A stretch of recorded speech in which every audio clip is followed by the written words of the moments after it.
Welcome back to Siddhu ప్రకృతి channel. తోటకూర యొక్క గ్రీనిష్ కలర్ పోకుండా ఎలా ఉండాలనేది ఈరోజు చేసి చూపిస్తాను. చూడండి, తోటకూరను ముందుగా నీట్గా క్లీన్ చేసుకోవాలి. క్లీన్ చేసుకున్న తర్వాత కొద్దిగా ఆయిల్, కొద్దిగా వాటర్ వేసి బాయిల్ చేసుకోవాలి. ఆ బాయిల్ చేసుకున్న దాన్ని తీసుకొచ్చి ఐస్ వాటర్లో సోక్ చేసుకుని పక్కన పెట్టుకోవాలి. ఐస్ వాటర్ రెడీ చేసుకోవాలి. బాగా బాయిల్ అవ్వాలి, చూసుకోండి. ఎటువంటి మాడి అవ్వకుండా చూసుకోవాలి. తర్వాత పోపుల కోసం వెల్లుల్లి, మిరపకాయలని బాగా వెన్నుని బాగా వేపాలి. వేపిన తర్వాత బాగా డార్క్గా కాకుండా ఒక 70% బాయిల్ అయ్యేలా చూసుకున్న తర్వాత ఏదైతే మనం సోప్ చేసుకుని ఉంచుకున్నామో తోటకూరని అది ఈ ఫ్రైలో, అంటే వెల్లుల్లి మిరపకాయలు వేసినటువంటి ప్యాన్లో వేసినట్లయితే ఆ గ్రీనిష్ కలర్ చూడండి పోలేదు. ఆ గ్రీనిష్ కలర్ అలాగే ఉంటుంది. మనం పచ్చిది ఎలా కలర్లో ఉంటుందో ఇది కూడా అలాగే కలర్లో ఉంటుంది. ఎందుకంటే ఈ మెథడ్ వల్ల ఏంటంటే దానికి కలర్ కోల్పోదు. బ్లాక్ కలర్లో మనం ఫ్రై చేస్తే బ్లాక్ కలర్లో మారుతుంది కదా, అలా మారదనమాట. గ్రీనిష్ కలర్లో ఉంటుంది. చూడడానికి కూడా చాలా బాగుంటుంది. తినేటప్పుడు కూడా ఆ ప్రాపర్టీస్ క్లియర్గా మీకు తెలుస్తుంది. మాడినట్టు కానీ లేకపోతే అలాంటివి స్మెల్స్ కానీ ఏమీ రావు. తోటకూర యొక్క రియల్ క్వాలిటీ దీంట్లో కనిపిస్తుంది మనకు. ఆరోగ్యానికి కూడా చాలా మంచిది అన్నమాట. ఇలా తినడం వల్ల ప్రాపర్టీస్ ఏమి పోవు. మనం హై ఫ్లేమ్లో ఏమి ఫ్రై చేయట్లేదు కాబట్టి, ఆల్రెడీ బాయిల్ చేసింది కాబట్టి చాలా బాగుంటుంది. తర్వాత అరటికాయ ఫ్రై కోసం అరటికాయలను కోసుకుని దాంట్లో కారం ఉప్పు కలిపి దాన్ని ప్యాన్ ఫ్రై కోసం సిద్ధం చేసుకున్నాను. కలుపుతున్నాను. నీట్గా కలుపుకున్న తర్వాత ప్యాన్ మీద జస్ట్ ఆయిల్ లైట్గా అలాగా రాసిన తర్వాత ప్యాన్ మీద వాటిని వేసి సార్ట్ చేస్తాం అనమాట.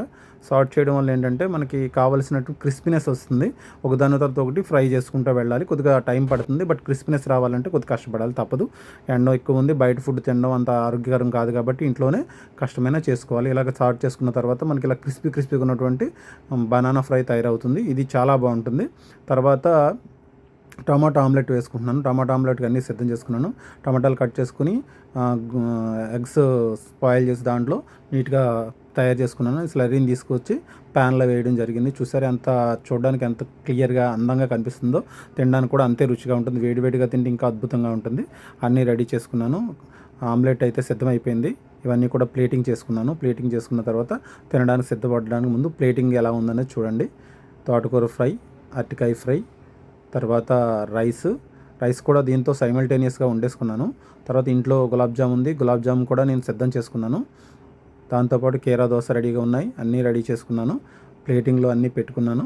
తినడానికి సిద్ధంగా ఉందన్నమాట. చూడండి, టమాటా ఆమ్లెట్ ఎంత అందంగా తయారైందో, చూడడానికి ఎంత బాగుందో, తినేటప్పుడు కూడా అంతే బాగుంటుంది. వేడివేడిగా తింటే ఆ టేస్ట్ని మనం ఆస్వాదించగలుగుతాము. కాబట్టి మీరందరూ కూడా ఇలాగ బయట ఫుడ్ తినకుండా ఇంట్లోనే మ్యాక్సిమం ప్రిపేర్ చేసుకోవడానికి ప్రయత్నించండి. చాలా సింపుల్ రెసిపీ. ఒక 15 మినిట్స్ టైం పట్టింది అంతే చేయడానికి.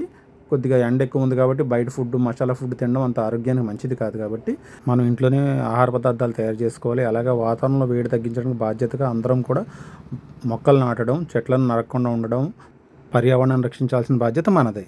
కాబట్టి బాధ్యతగా ఉందాం.